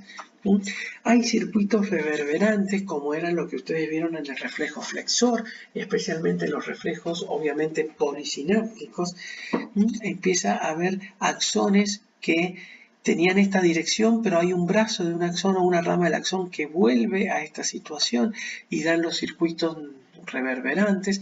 Entonces forman, fíjense, estructuras sumamente complejas de una estructura natural, que esta estructura natural podemos decir que estaba bajo la influencia de estas estructuras superiores. Cuando estas estructuras superiores han sido cortadas, se la rebusca, como decimos, se adapta de esta manera, haciendo conexiones entre sí, haciendo conexiones entre los distintos grupos neuronales. Y aparece la hiperreflexia. Entonces, si nosotros recordamos la situación previa, que es la situación de la hiporreflexia, dijimos que en la hiporreflexia acá teníamos las influencias que estimulaban, y que esas estimulaban cuando estas influencias que estimulaban se cortaban, se hiperpolarizaba, y al hiperpolarizaba el estímulo del reflejo no hacía que alcanzara el umbral y no producía el potencial de acción y el reflejo. Ahora, este gráfico le está relacionando, esta flecha le está señalando todo lo que ha pasado en este sector. Por lo tanto, acá hay múltiples conexiones, múltiples sinapsis, una gran cantidad de neurotransmisores que pequeños estímulos que antes no producían absolutamente nada, producen una gran respuesta. ¿Por qué? Porque gracias a estas múltiples conexiones, estas motoneuronas alfas que antes estaban muy hiperpolarizadas, ahora están sumamente despolarizadas por toda esta conexión y estos neurotransmisores, y están prácticamente muy cerca del umbral. Por lo tanto, pequeños estímulos producen grandes respuestas.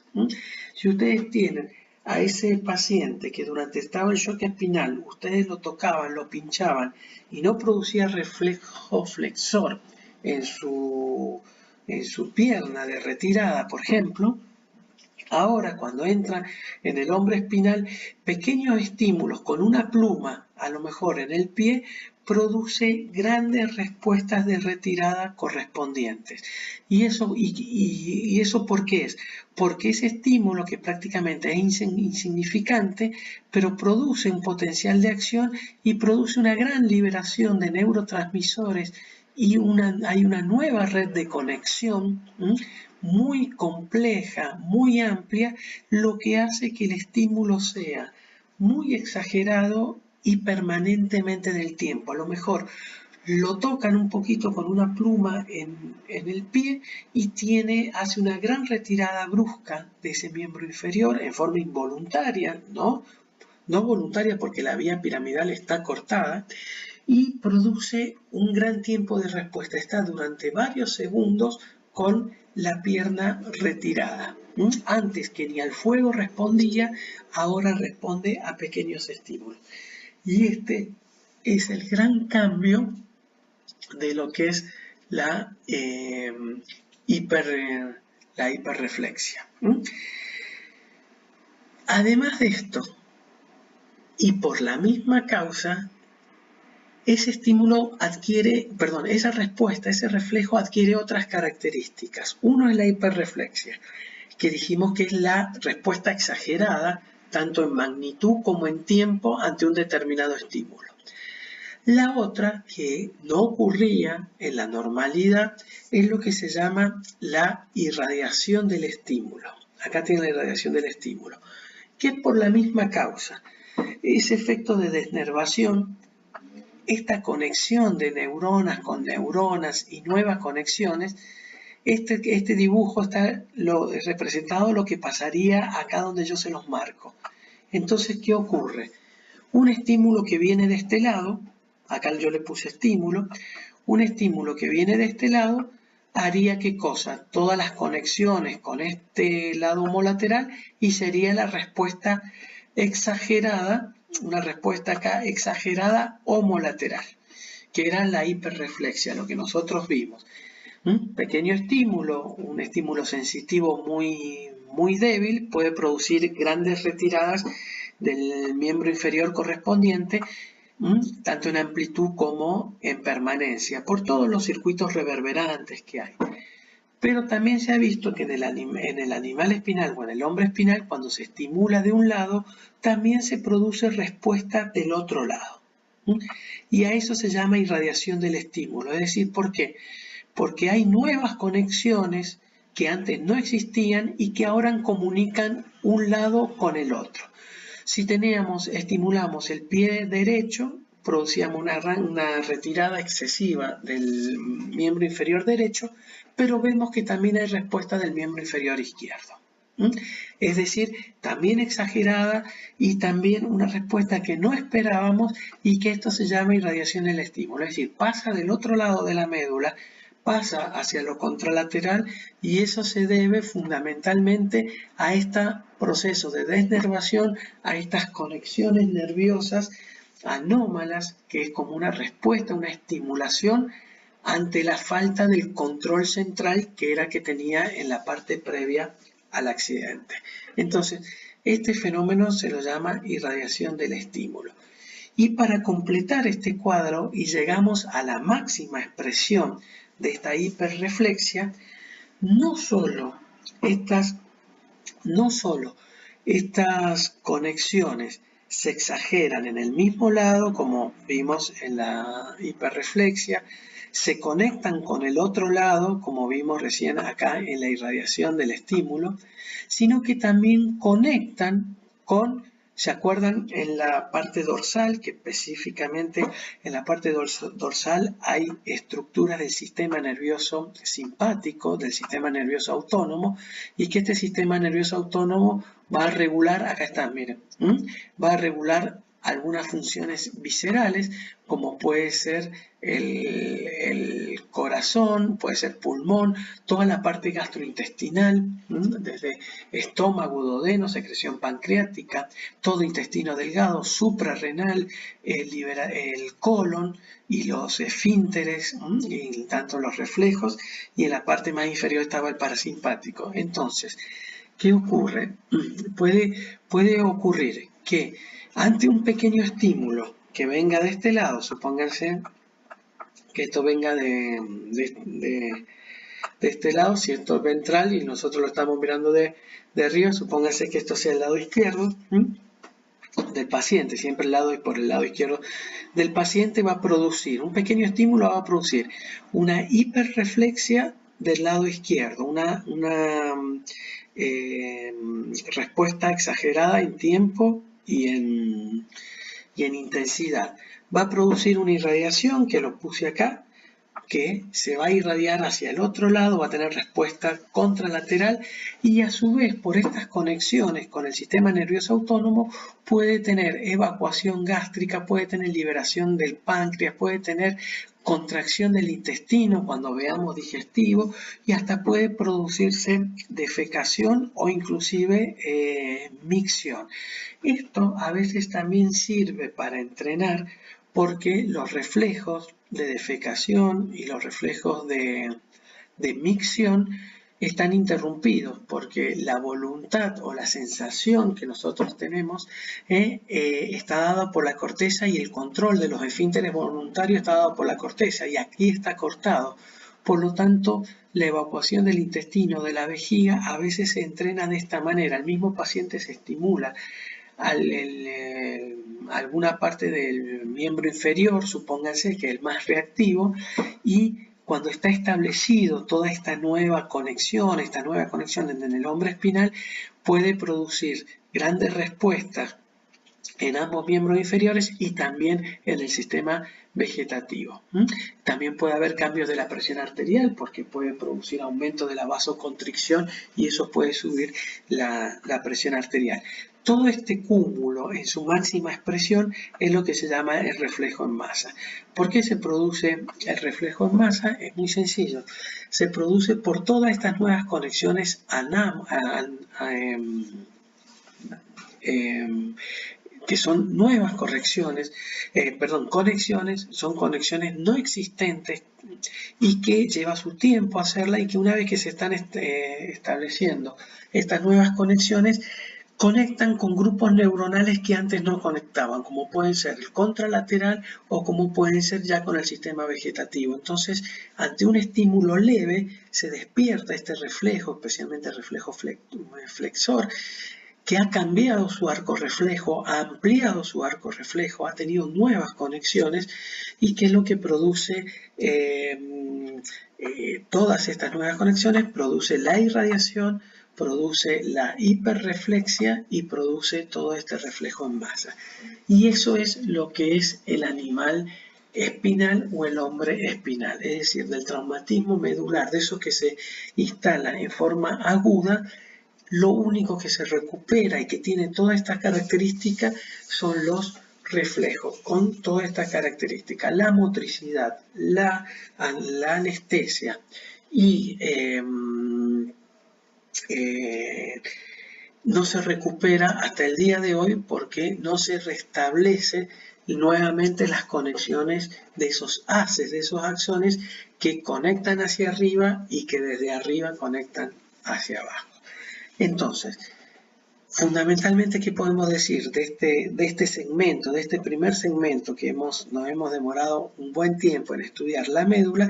Es que en la médula se integran los reflejos, como hemos visto, y también esos reflejos están sumamente condicionados por haces ascendentes, por haces descendentes, y que la médula es una vía de comunicación o de transferencia de información desde la periferia hacia lo central y lo central hacia la periferia.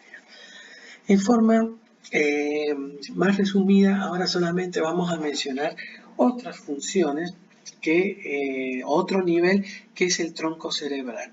En el tronco cerebral, acá tenemos una resonancia, perfectamente vemos la médula, acá estamos como entra en el foramen, acá ya estamos dentro del encéfalo, tenemos esta parte del tronco cerebral que es muy importante, la parte más superior que se le llama puente o protuberancia, la parte más inferior que es el bulbo, acá tenemos cerebelo y después tenemos lo que es mesencéfalo, ganglios de la base, todo esto, y todo lo que es la corteza cerebral, que es lo que está representado acá. En este caso, ya obviamente esto se ve mucho en animales de experimentación, en modelos de experimentación, y en los humanos se ve a través de distintos tipos de enfermedades o secuelas, como le digo, de ACV, que produce alguna lesión en alguna de estas estructuras o tumores, o también obviamente en el campo de la traumático. Si queremos estudiar este segmento, que es el segmento del bulbo y la protuberancia, junto con el cerebelo, es como un sistema, es como un conjunto, tenemos lo que se llama la descerebración paja, y es cuando en los animales de experimentación se produce un corte a este nivel, fíjense, a este nivel. Es decir, en realidad el corte sería así, siguiendo la corteza, no queda nada de la corteza. Es decir, ¿qué es lo que queda? Se separa bulbo y protuberancia del resto de todas las estructuras superiores. ¿Qué es lo que queda en ese animal de experimentación? Queda bulbo, médula, cerebelo y protuberancia. Lo otro queda separado, como lo vemos en este esquema. ¿Entienden? El corte pasaría por acá. Cuando en los animales de experimentación el corte pasa por ahí y todo esto queda desconectado, los centros superiores quedan desconectados, y es un evento agudo, un evento brusco también, como el shock espinal, entramos no en lo que se llama el shock espinal, sino en otra circunstancia que es lo que se llama descerebración baja. ¿Qué característica tiene la descerebración baja? Volvemos a este esquema que vimos en el sistema eferente gamma, porque es fundamental. El corte en este sistema, en este dibujo, pasaría por acá, miren, pasarían así, ahí. Quedaría todo esto fuera y lo que quedaría que sería bulbo, protuberancia y la totalidad del cerebelo.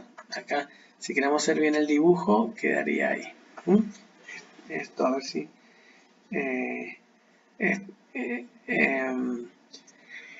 bueno, no sé cómo borrarlo, pero el corte quedaría ahí gráficamente. ¿Qué les quiere decir con esto?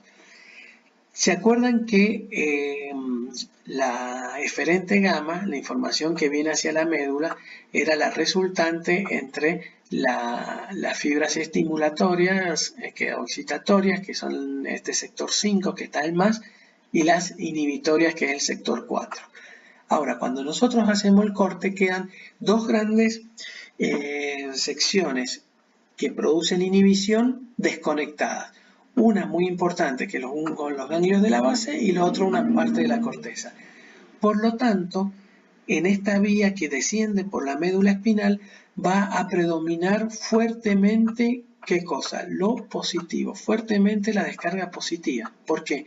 Porque esta inhibitoria, que era inhibida por esta zona de los ganglios de la base y de la corteza, no está y solamente tiene esta parte un poco del cerebelo. Por lo tanto, la descarga eferente gamma va a estar sumamente estimulada. Y si volvemos acá, tenemos que las fibras gamas extrapiramidales vienen, porque acá la médula no está cortada, no como en el otro que no está cortada. Acá esta médula sí recibe la información porque el corte está por encima de la médula, está allá en el mesencéfalo. Por lo tanto, esta médula o estos segmentos medulares están recibiendo permanentemente una descarga extrapiramidal sumamente grande. Sumamente grande. Y esta descarga piramidal sumamente grande, ¿qué va a hacer? Va a producir un gran estiramiento, del uso muscular y en forma continua, es decir, lo estira mucho y en forma continua, y al estirar en forma continua va a producir una gran estimulación del ángulo espiral, por lo tanto este reflejo miotático va a estar sumamente activado y por lo tanto la contracción de las fibras extrafusales van a estar sumamente contraídas, por lo tanto va a tener un gran aumento del tono muscular. Tan aumentado que es quizás la máxima expresión del aumento del tono muscular, que se llama descerebración baja. ¿Cuál es el motivo? Lo volvemos a repetir. Hay una gran acción del sistema eferente gamma. ¿Por qué? Porque lo que está inhibiendo quedó fuera del corte, quedó desconectado, que son las partes de los ganglios de la base y algunas zonas de la corteza. Este uso muscular va a estar muy estirado. Al estar muy estirado y permanentemente estirado, las ándulos espirales van a estar muy estimuladas, por lo tanto, por el reflejo miotático va a estar sumamente activo y las fibras extrafusales van a estar sumamente contraídas por esta descarga continua. Por lo tanto, el tono muscular está muy aumentada y forma lo que es la rigidez de descerebración baja, que es una rigidez prácticamente muy firme. Hay una extensión total del cuerpo, es como si fuese toda una tabla, una flexión, una extensión de los pies, fíjense, una dorsiflexión podríamos decir, una pronación con el puño cerrado y una pronación hacia afuera. Fíjense cómo apuntan los puños, o sea, prona hacia la parte hacia adentro y la parte de la mano queda hacia afuera. Si ustedes tuvieran posibilidad de ver a estos pacientes y lo quisieran levantar es prácticamente una tabla. Todos los tonos musculares, tocarían los bíceps, tocarían los abdominales, los cuádriceps, el tríceps sural, el bíceps y el tríceps del miembro superior, los del antebrazo, los del cuello, estarían todos con una gran rigidez, los dorsales. ¿Por qué? Porque tienen un gran tono muscular y ese tono muscular está dado por una gran descarga simpática debido a que no está inhibida porque está desconectada de los centros superiores. Para demostrar que la rigidez de cerebración está mediada por el reflejo miotático y por el sistema eferente gamma, en estos animales de experimentación se verificó un fenómeno importante.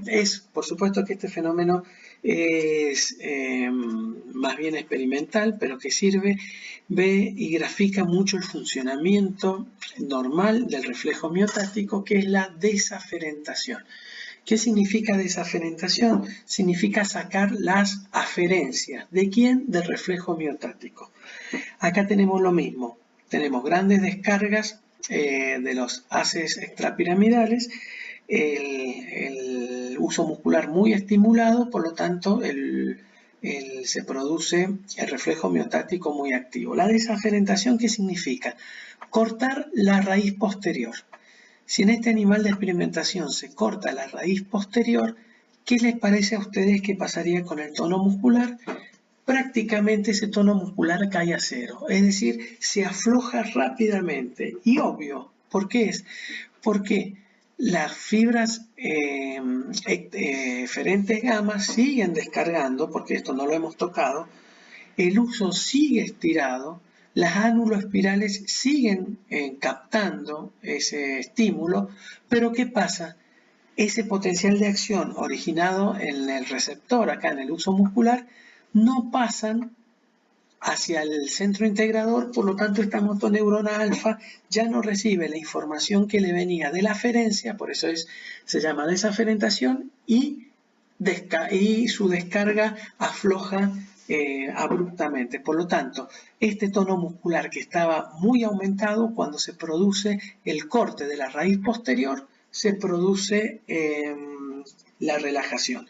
Lo que eso nos explica que este aumento del tono muscular está mediado por el sistema eferente gamma y que utiliza esta estructura del reflejo miotático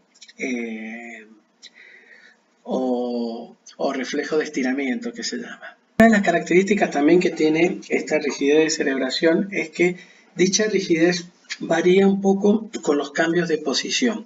Es decir, que de acuerdo a la posición en que se coloca el animal de experimentación, va a variar en más o en menos esa rigidez. Esto se debe a que están presentes los reflejos laberínticos, es decir, que el arco reflejo se encuentra por debajo de la zona del corte y como lo vemos acá muy rápidamente, este arco reflejo está en esta zona que es el bulbo y la protuberancia. Tenemos el estímulo que es el laberinto, que es una estructura del oído interno, la vía aferente y los centros integradores se encuentran en el tronco cerebral. Recordemos que el corte está por encima de él.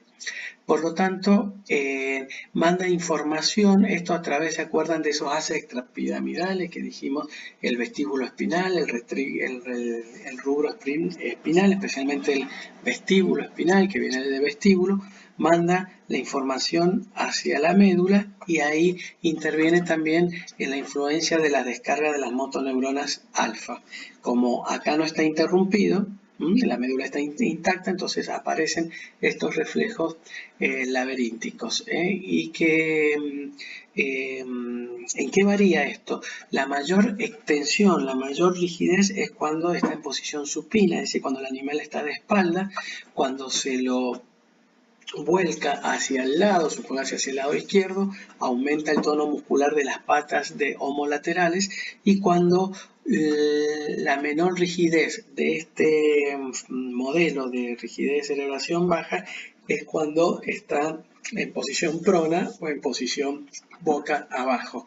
Es decir, que el cambio del tono muscular dado especialmente por estas haces extrapiramidales, vestíbulo espinal y rubro espinal, se debe a según la posición en que se encuentra, que es captado por este órgano.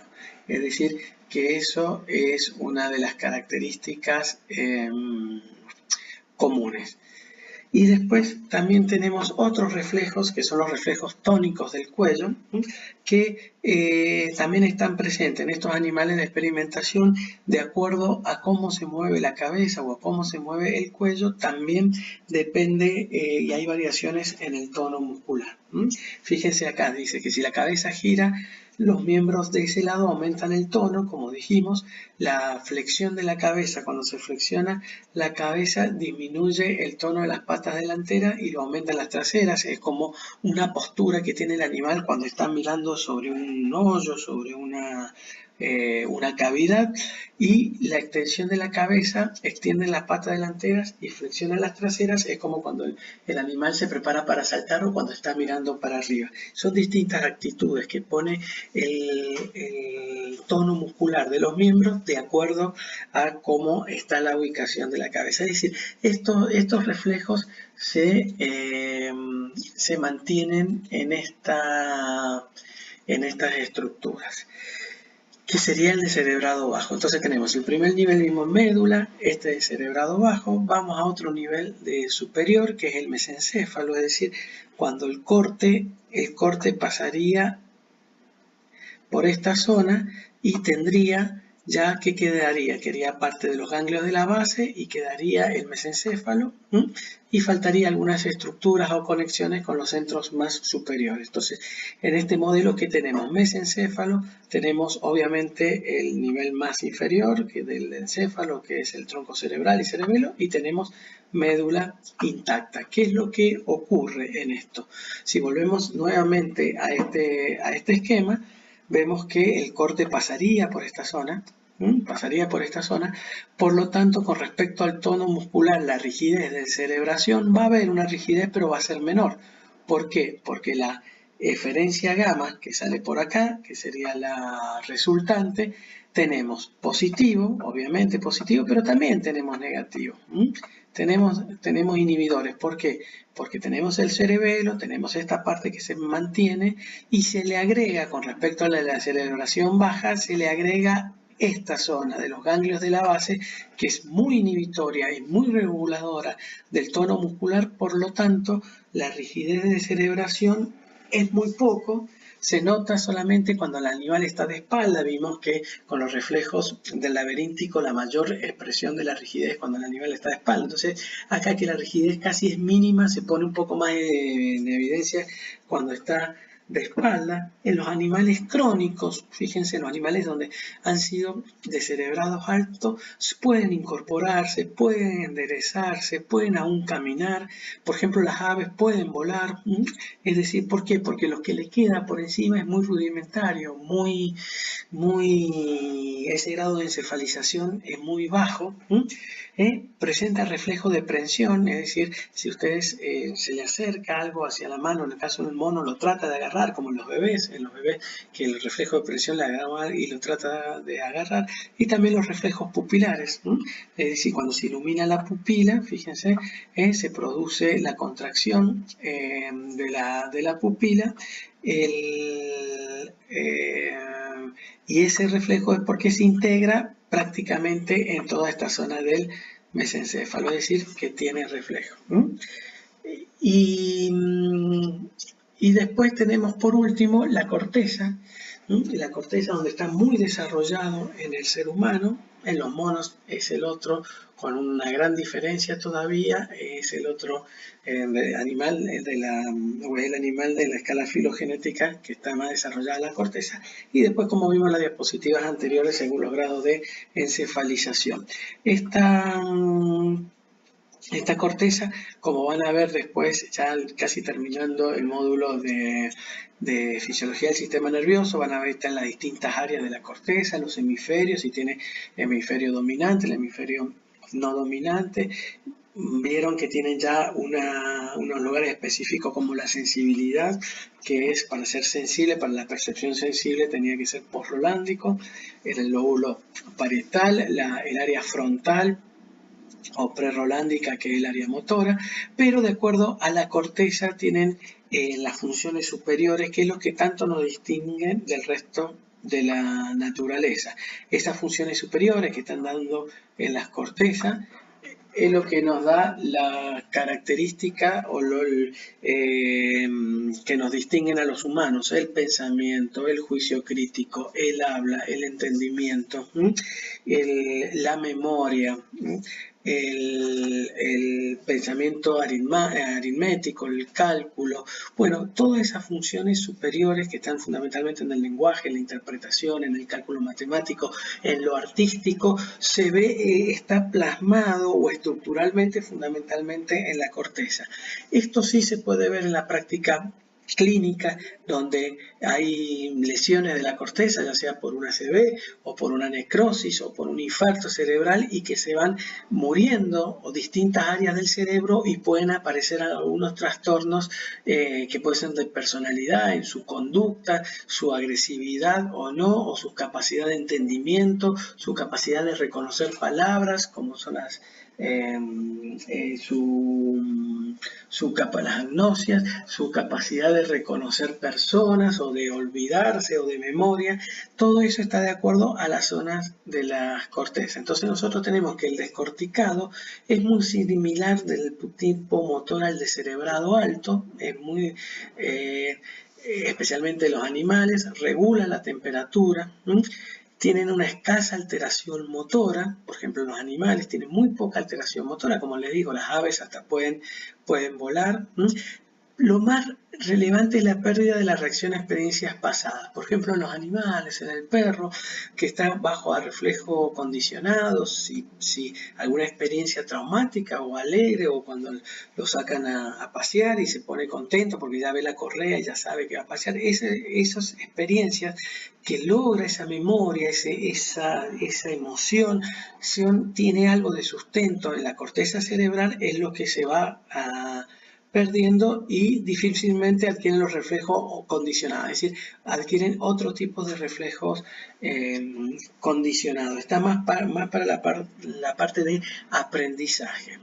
Acá en esta última diapositiva, si es que no se ve bien, a ver, vamos a ver si podemos agrandarlo. Fíjense, acá tienen distintas funciones, que pues en el hemisferio izquierdo, en esta parte está el razonamiento, está el lenguaje hablado, está las habilidades científicas, la habilidad numérica. Del lado derecho tienen la intuición, cuando vieron la imaginación, es más lo artístico. Fíjense, el sentido artístico, el sentido musical, la percepción tridimensional. Es decir, si hay lesiones que se lesionan en esta parte, a lo mejor puede perder la percepción de profundidad o de ancho, o acá trastornos en la imaginación, o en la parte más artística. Si es un músico y tiene una lesión especial en el hemisferio derecho, en esta zona, puede perder su hábito que tenía de musical. O acá en la zona frontal, vieron cuando dicen los frontalizados, los que quedan con alguna lesión frontal, el razonamiento más crítico, más cauteloso, por ahí es más instintivo. Puede haber trastornos del habla, es decir, cuando se sacan las cortezas o en el descorticado se pierden todas estas funciones superiores. Lo que pasa es que estos experimentos en el humano obviamente no se hacen, pero sí pueden ser semejantes de acuerdo a las distintas lesiones de la corteza cerebral, las distintas alteraciones que ocurren. Bueno, hasta acá llegamos. Esta era la clase de niveles funcionales. Espero que lo hayan comprendido y nos veremos en la próxima clase. Muchas gracias.